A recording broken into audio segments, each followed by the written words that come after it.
안녕하세요. 지한이 아빠입니다. 오늘은 그 LTV, DTI, DSR과 관련된 내용을 좀 설명을 드릴까 하는데요. 자, 이 공부를 해보고 나니까 결론은 매우 복잡하고 어렵고 이해하기가 쉽지 않습니다. 우리가 뭐 아파트 하나 사고 싶은데 이렇게 복잡해야 하는지는 잘 모르겠습니다만 어쨌든 부동산 담보대출을 받을 때 LTV, DTI, 신 DTI라고 새로 있습니다. 어쨌든 DTI, DSR 이 세 가지를 알아야지만 내가 대출을 얼마 받을 수 있는지를 알 수 있거든요. 그래서 이것과 관련된 내용을 한번 좀 설명드려 보도록 하겠습니다. 그 윤석열 대통령이 며칠 전에 이제 대통령으로 이제 정식 취임을 하셨는데 이때 이제 그 공약 중에 하나가 생애 최초로 주택을 구입할 땐 LTV를 80%로 확대하겠다. 이렇게 얘기를 하셨거든요. 이 내용이 뭐냐면 최초로 자기 집을 사는 사람은 이걸 떼어먹을 가능성이 거의 없다. 그래서 지금 LTV 비율 70%, 60%, 30% 하는 걸 80%로 확대해 주겠다. 이런 내용을 공약을 하신 적이 있습니다. 이렇다면 이제 만약에 10억짜리 집이면 8억 원을 대출받을 수 있다는 거잖아요. 근데 그렇지 않다라는 내용이 오늘 주제의 핵심이고요. 이 내용을 간단히 좀 설명드려 보도록 하겠습니다. 이 부동산 담보대출을 받으려면 이 세 가지를 어느 정도는 개념적으로 좀 이해하고 계셔야 되거든요. 그래서 LTV는 Loan to Value라고 해서 네가 사고자 하는 집값이 얼마냐라는 거고요. DTI는 Debt to Income이라고 해서 너 얼마나 버느냐. 그 다음에 DSR은 Debt Service Ratio라고 해서 앞으로 네가 갚아야 될 빚이 얼마냐. 이걸 체크를 해줘서 얘가 만약에 10억이 나오고 얘가 8억이 나오고 얘가 7억이 나왔다면 우리는 10억을 대출받을 수 있는 게 아니라 7억 원밖에 대출을 받을 수 없거든요. 현실적으로는 얘를 많이 올려줘 봐야 얘에서 주로 많이 걸리게 되어 있습니다. 현재는. 따라서 DSR을 이해하는 것이 가장 중요한데요. 어쨌든 단계는 이렇게 올라간다.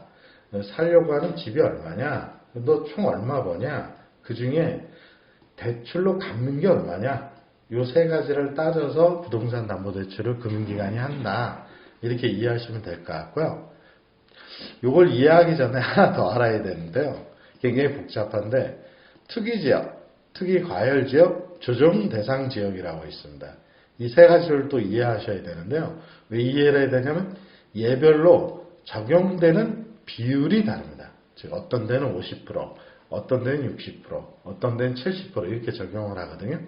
내용을 이해해보면 투기지역이라는 건 말 그대로 투기가 난리가 나서 여기 집을 살 때는 허가를 받고 살아. 즉 지자체에 허가를 받고 사야 되거든요. 지금 그림에서 보시는 강서, 양천, 영등포, 마포, 서초, 강남, 송파, 강동, 노원구는 집을 사시려면 관할 구청에 허가를 받으셔야 됩니다. 이게 투기지역이고요.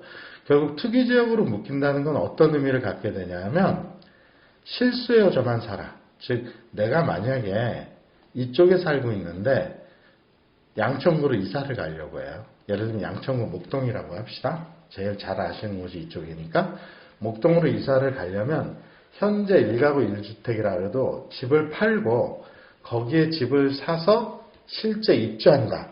이러면 허가를 받으실 수가 있어요. 이런 방법이 아닌 경우에는 대출도 안 되고 갭 투자도 안 되거든요. 이게 투기지역이다. 투기과열지구는 어떠냐? 수요가 이제 몰리다 보니까 투기 심리가 확대 가능성이 높은 지역이고 마지막으로 조정 대상 지역이 있습니다. 그래서 이번에 오세훈 시장한테 이 양천구 목동이라든지 이런 쪽에서 투기 지역을 해제해달라 이런 요청을 했는데 제가 알고 있기로는 투기 지역 연장이 1년 더 됐죠. 이렇다면 실제로는 실수요자만 집을 살 수 있는 이런 형태가 된다고 할 수 있습니다. 그래서 요거별로 적용되는 비율이 다르다. 이렇게 좀 이해해 주시면 좋을 것 같습니다.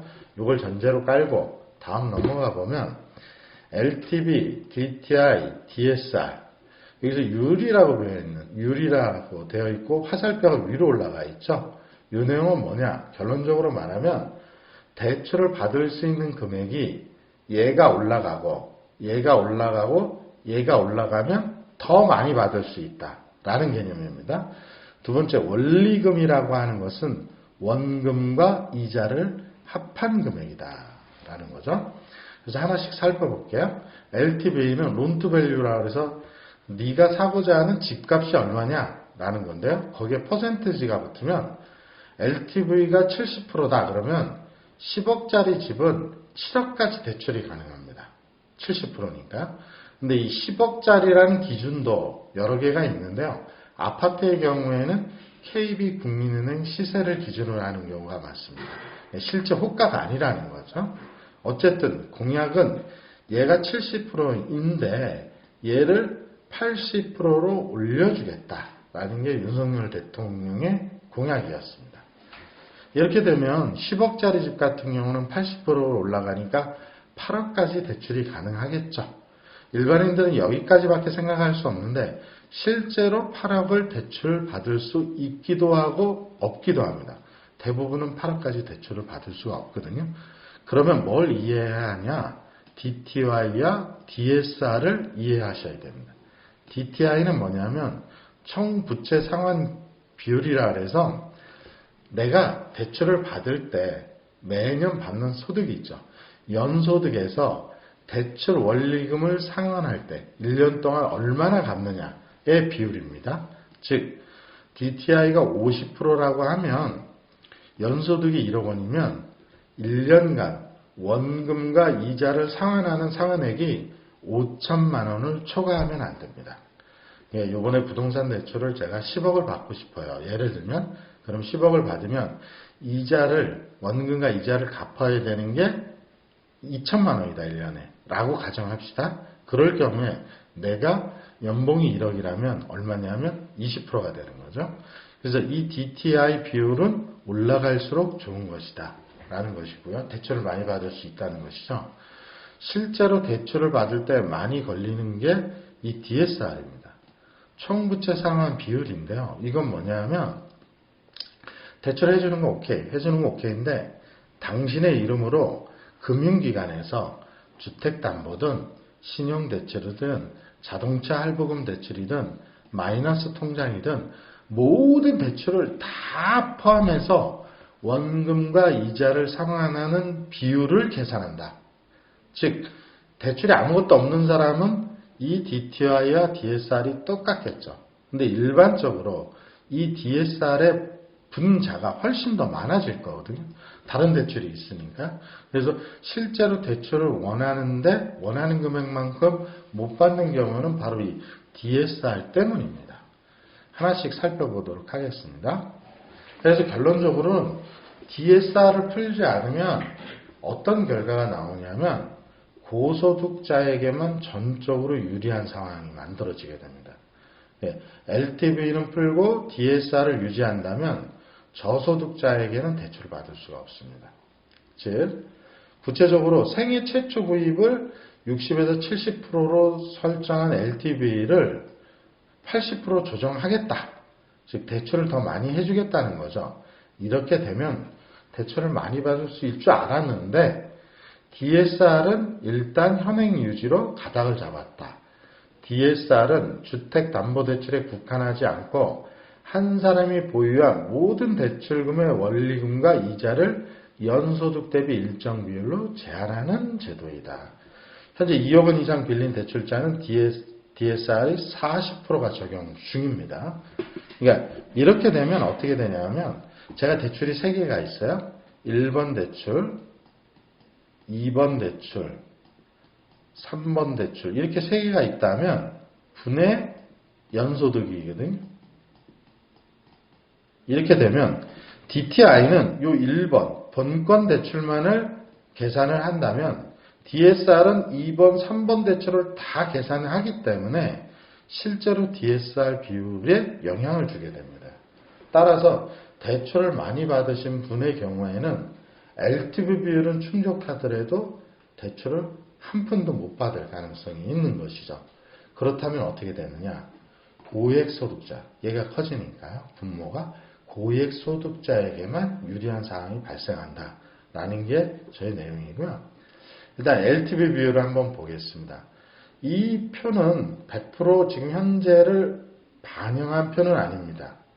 제가 오늘 이 말씀드리는 내용은 이 비율이 있다면 이 비율을 어떻게 계산하는지에 대한 초점을 맞춰 보려고 하는데요. 무주택자인 경우에 6억 이하와 9억 사이에 LTV 비율이 60에서 50% 이런 식으로 조정 대상 투기과열 지역마다 이 퍼센테이지가 다 다르거든요. 이 내용은 한번 어떻게 계산하는지 설명을 드릴게요. 만약에 무주택자이고 서울에 살고 있어요. 서울은 투기지역이나 투기과열지역 다 포함되죠. 8억 아파트를 매매할 경우에 LTV 비율의 대출 한도는 얼마냐? 이럴 경우에 무주택자는 여기죠. 담보가치가 8억이라고 했습니다. 8억은 6억에서 9억 사이죠. 따라서 6억까지만은 60%를 적용하고 6억까지는 60%를 적용해서 3억 6천이 나오고요. 6억에서 8억 사이는 요 구간을 적용받기 때문에 빼기 8억에서 6억 뺀 거기에 50%를 곱해서 빼게 되면 실제로 대출 가능 금액은 4억 6천만 원이 나온다 라는 형태대로 계산을 하시게 됩니다. 6억 미만의 이제 아파트를 산다면 그냥 60%만 계산하시면 된다는 거죠. 따라서 KB국민은행의 시세를 기준으로 이 비율대로 계산하는데 이 비율을 어떻게 해주겠다? 다 80%로 올려서 실제 현재는 4억 6천만 받을 수밖에 없지만 얘를 뭐 6억 이런 식으로 받게 해주겠다는 거죠. 따라서 무주택자가 대출을 받을 수 있는 기간을 금액을 늘려주겠다. 이게 LTV 비율의 특징입니다. 현재 DTI는 어떤 거냐면 뎁트 인컴이라고 그랬죠. 소득분의 1년간 대출을 상환하는 원금과 이자의 합계를 의미합니다. 예를 들면 연봉이 1억 원이에요. DTI가 40%라고 하면 4천만 원이 되는 거죠. 그래서 대출 금액에 원금과 이자, 1년 동안 갚아야 되는 원금과 이자가 4천만 원을 넘지 않는 선에서 대출이 가능합니다. 근데 DTI가 60%라면 50%라면 어떻게 되겠습니까? 똑같은 조건으로 매년 상하는 원금과 이자가 5천만 원을 넘지 않는 선에서 대출이 가능합니다. 즉 DTI 비율이 높아지면 그만큼 대출을 많이 받을 수 있도록 되는 거죠. 예를 들면 이렇습니다. DTI가 4천만 원이라면 또 하나의 이제 방법 중에 하나는 대출 금액을 높이기 위해서 여러분들이 이제 구독자분들이 은행을 가게 되면 한도가 안 나오기 때문에 어떻게 하냐면 기간을 길게 합니다. 즉 20년 상환 대출로 받을 경우에 DTI가 4천만 원이라면 실제로 8억까지 가능하거든요. 근데 30년으로 늘려버리면 상환기간을 4천 곱하기 30년에서 12억까지 대출이 가능합니다. 그래서 이제 언론 보도를 보실 때 최근 가장 긴 거는 40년짜리 대출도 사실 지금 얘기가 되고 있거든요. 이렇게 되면 어떻게 되느냐. 매월 상환하는 원금과 이자의 금액이 줄어들겠죠. 줄어들기 때문에 대출 금액이 늘어나는 형태가 될 수 있습니다. 여기까지는 뭐 그렇다 치더라도 핵심은 바로 DSR입니다. DSR은 모든 종류, 내가 가지고 있는 모든 종류의 대출의 원리금을 다 갚아야 된다는 거예요. 다 계산을 한다는 거죠. 주택담보, 신용대출, 자동차할부금융, 마이너스 통장 이런 모든 대출을 다 포함하는 겁니다. 그래서 1년에 받는 소득분에 신용대출, 카드론, 마이너스 등 모든 대출의 원리금 상환액을 다 계산해서 퍼센트를 때리는데 현재는 얘가 40%로 적용 중입니다. 2억 이상 대출을 받은 경우에. 따라서 이제 계산을 해보면 예를 들면 연봉이 1억인 사람인 경우에 투기과열지구에 거주하고 무주택자다. 그리고 이번에 대출을 5억 원을 받겠다고 하면 이 5억 원의 조건은 30년 상환에 5% 대출 이자다. 근데 기존에 대출이 신용대출이 1억 원이 있어요. 이렇게 될 경우에 연이자는 1,000만 원으로 가정해 볼게요. 그럼 DTI로 계산을 하면 32.2%가 나옵니다. 그러면 대출이 가능하다. 즉 5억 원 대출이 가능하다. 이렇게 결론이 나는데 DSR은 기존의 신용대출 1억 원이 있기 때문에 얘를 포함해서 계산을 하거든요. 따라서 그렇게 되면 DSR이 42.2%가 나옵니다. 근데 DSR 몇 프로 적용한다 그랬습니까? 40%를 적용한다. 그러면 이렇게 되면 대출을 5억 원을 받을 수가 없게 된다라는 거죠. 내용을 좀 이해하셨으면 좋겠습니다. 결론적으로 투기지역, 투기과열지구, 그 다음에 조정지역 이런 복잡한 조건이 있고, 그 다음에 내가 처한 상황, 무주택자냐, 생애 최초 구입자냐, 1가구 1주택자냐, 다주택자에 따라서 DTI, DSR, DTI 이게 적용하는 비율이 다르다. 이렇게 이해하시면 되고요. 오늘자 기준으로, 오늘이 2022년 5월 13일이거든요. 오늘자 기준으로 보면 어떤 기사가 나왔냐면 대출 풀리기만 기다렸는데 정부가 LTV 비율 70% 단일화를 내년 목표로 정하겠다. 이렇게 지금 언론 기사가 나왔습니다.